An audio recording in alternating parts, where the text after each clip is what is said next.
लाखांदूर तालुका येथे सर्वपक्षीय तालुका बंद व निषेध सभा घेण्यात आली। कार्यक्रमाच्या अध्यक्षस्थानी तालुका काँग्रेस कमिटीचे अध्यक्ष प्रदीप बुराडे होते, तर प्रमुख अतिथी म्हणून रामचंद्र राऊत, संविधान बचाव संघर्ष समितीचे चंद्रशेखर टेंभुर्णे, शरद पवार राष्ट्रवादी काँग्रेसचे नरेश दिवटे, उद्धव ठाकरे शिवसेनेचे तालुका अध्यक्ष विनोद ढोरे, बीएसपीचे चेतन बोरकर, वंचित बहुजन आघाडीचे जिल्हाध्यक्ष डीजी रंगारी, प्रभाकर मेश्राम, बीआरएसपीचे शिलवंत मेश्राम, बुद्धिस्ट संघर्ष समितीचे संदीप मोटघरे, समता सैनिक दलाचे गुरुदेव रामटेके, बहुजन एकता म्हणजे चंद्रहास चव्हाण इत्यादी मान्यवरांच्या उपस्थितीत सभा संपन्न झाली। महाराष्ट्र राज्यातील परभणी, बीड हत्याकांड तसेच केंद्रीय गृहमंत्री अमित शहा यांनी डॉक्टर बाबासाहेब आंबेडकर यांच्या राज्यसभेत केलेल्या अपमानाच्या निषेधार्थ लाखांदूर तालुका निषेध सभेमार्फत कारवाई करण्याकरिता मागणीचे निवेदन देण्यात आले। या सभेला सर्व पक्षातील मान्यवर मंडळींनी मार्गदर्शन केले।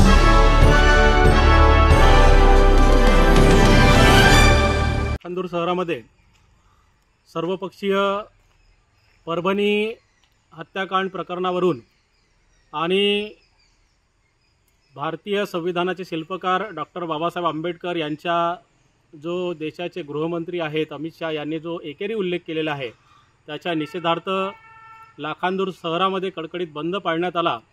त्याचबरोबर छत्रपती शिवाजी चौक इथून रॅली काढण्यात आली।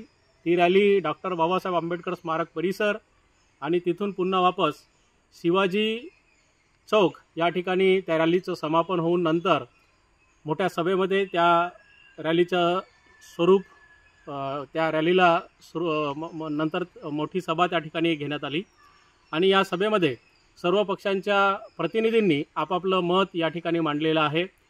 जे परभणी हत्याकांड झालं त्यामध्ये जे सोमनाथ सूर्यवंशी आहेत त्यांच्या कुटुंबाला 50 लाख रुपये आणि सरकारी नोकरी, त्याचबरोबर जे सरपंच संतोष देशमुख आहेत त्यांच्या कुटुंबाला सुद्धा 50 लाख आणि एक सरकारी नोकरी अशा पद्धतीची मागणी या ठिकाणी करण्यात आली।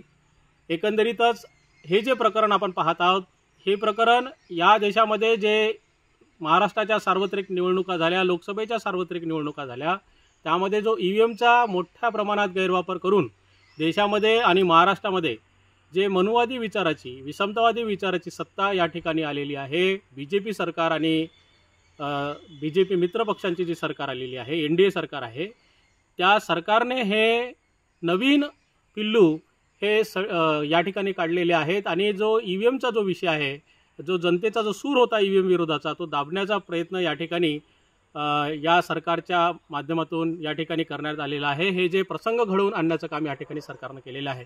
या ठिकाणी आपल्या आज लाखांदूर शहरामध्ये वंचित बहुजन आघाडीचे भंडारा जिल्ह्याचे जिल्हाध्यक्ष माननीय डीजी रंगारी साहेब या ठिकाणी आहेत।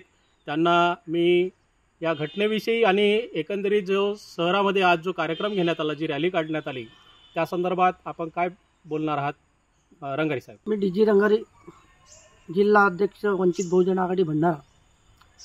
आज लाखांदूर शहरामध्ये परभणी मध्ये जी काही घटना घडली की प्रशासनामार्फत भीमसैनिक शहीद सोमनाथ सूर्यवंशी यांना पोलीस कस्टडीत मारहाण केल्याबद्दल त्यातून मृत्युमुखी पडले। त्यामुळे या महाराष्ट्रात फार मोठा एक असंतोष पसरलेला आहे। या सरकारच्या काळात मग तो अमरावतीतील आदिवासीचं प्रकरण असेल, नाहीतर मग तिकडं बीडमधील संतोष देशमुख सरपंच असतील, या सर्व मारेकऱ्यांना जास्तीत जास्त कठोर शासन झालं पाहिजे।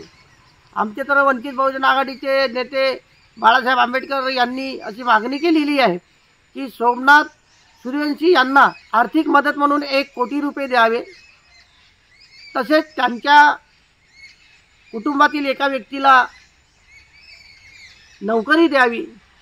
त्याचप्रमाणे बीडमधील संतोष देशमुख यांना सुद्धा 1 कोटी रुपये देण्यात यावे व त्यांच्याही घरच्या लोकांना नोकरी देण्यात यावी अशा प्रकारे। आणि त्याचप्रमाणे आमच्या देशाचे गृहमंत्री यांनी डॉक्टर बाबासाहेब आंबेडकर यांच्याविषयी जे वक्तव्य केले, ज्या भारतीय राज्यघटने च्या माध्यमातून ते या पदावर गेले आहेत आणि त्याच पदावरून भारतीय राज्यघटनेचे शिल्पकार यांना अशा पद्धतीने म्हणजे टिंगल केल्यासारखे एक प्रकारचं वक्तव्य त्यांनी त्या ठिकाणी केलं। त्यामुळे याचासुद्धा वंचित बहुजन आघाडीतर्फे आम्ही निषेध करतो आणि जे मारहाण प्रकरणात जे काही दगावलेले आहेत त्यांना न्याय मिळावा या दृष्टिकोनातून सरकारनं कडक पावले उचलावीत आणि आमचे जे भीम सैनिक आहेत त्या भीम सैनिकांना जे गुन्हे दाखल करण्यात आलेले आहेत ते गुन्हे दाखल झालेले जे आहेत त्यांचे गुन्हे मागे घेण्यात यावे अशी मागणी वंचित बहुजन आघाडीतर्फे आहे। तशाच प्रकारे सर्व लाखांदूर येथील जे सर्वपक्षीय जी सभा झाली आहे, निषेध मोर्चा जी रॅली काढलेली आहे, सर्वांनीच तहसीलदारामार्फत एक निवेदन वरिष्ठांना पाठवण्यात आलेले आहे। न्याय मिळेल अशी आमची अपेक्षा आहे। जर आपल्याला न्याय मिळाला नाही तर भीमसैनिक पुन्हा रस्त्यावर उतरण्याची शक्यता नाकारता येत नाही। जय भीम, जय संविधान।